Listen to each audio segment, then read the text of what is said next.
The new congressional spending deal is running into opposition from fiscal conservatives in the House. The Senate agreement would shower both the Pentagon and domestic programs with almost $300 billion in new spending. Freedom Caucus Chairman Mark Meadows says that's just way too much money. Obviously, I consider the president a close personal friend, and even if he called me and asked me to vote for this, I'm afraid the answer would still be no. At this point, I think it's fiscally irresponsible to support it. We are joined now by a member of the House Freedom Caucus, Republican Congressman Scott Perry of Pennsylvania, who sits on the Foreign Affairs, Homeland Security, and Transportation and Infrastructure committees, and who is a proud veteran of several conflicts. Good to have you here, Congressman. Look, I'm happy. I've got a son in the military myself. I'm very happy that the military is getting more money, but at the expense of paying for all kinds of things that the Democrats are clearly going to waste money on. They're going to increase their potential for debt spending up to $1.1 trillion of debt. Aren't you concerned about the economic consequences of this? Well, absolutely we're concerned, and that's why we're against this. And we've been for military spending as a guy who served in uniform since September. We told our leadership that this plan was not going to work, and this is where we were going to end up. So we wanted to fund the military till the end of the year since this whole thing began. Yet here we are 5 CRs later. We're going to do another one next month, and that's a whole other story. Just wait till that one to see how that one turns out. We want to fund the military, but you can't ask the American people to fund another 13% increase on Washington spending. That's not draining the swamp. That's bankrupting the country. The minority party in the Senate about a week and a half ago held the country hostage and our military funding hostage for illegal immigrants, and now they're holding our military hostage to bankrupt the country. There's no reason to be doing this. Now, do you think that message is getting across? I believe it did the last time when the government shut down, the Schumer shutdown. But I'm wondering if the same message, particularly since so many Republicans in the Senate voted for this spending bill, if that message is getting out there.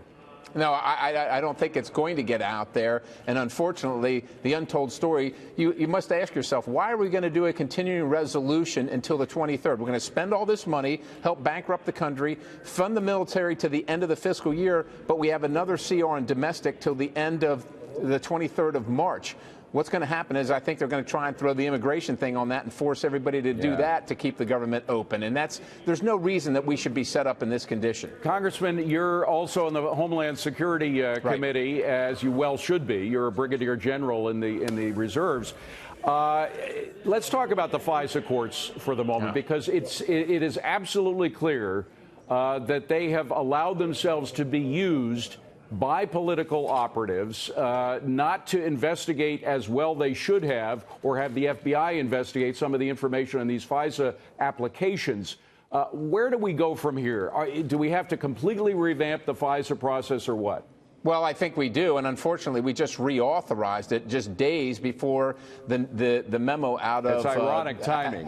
Exactly, and suspect as well. But that having been said, it absolutely needs to be revised. We don't have the secret police in America. Now, I will tell you this, we're waiting on the IG report, as well as all this other stuff coming out. I think that's going to prove that we absolutely need a second special counsel or a federal grand jury. There needs to be accountability. There needs to be a further investigation and prosecution if necessary. Absolutely. People broke the law here. Have you seen anything in what has been presented so far that would lead you to believe that somebody needs to be sent to jail over what happened?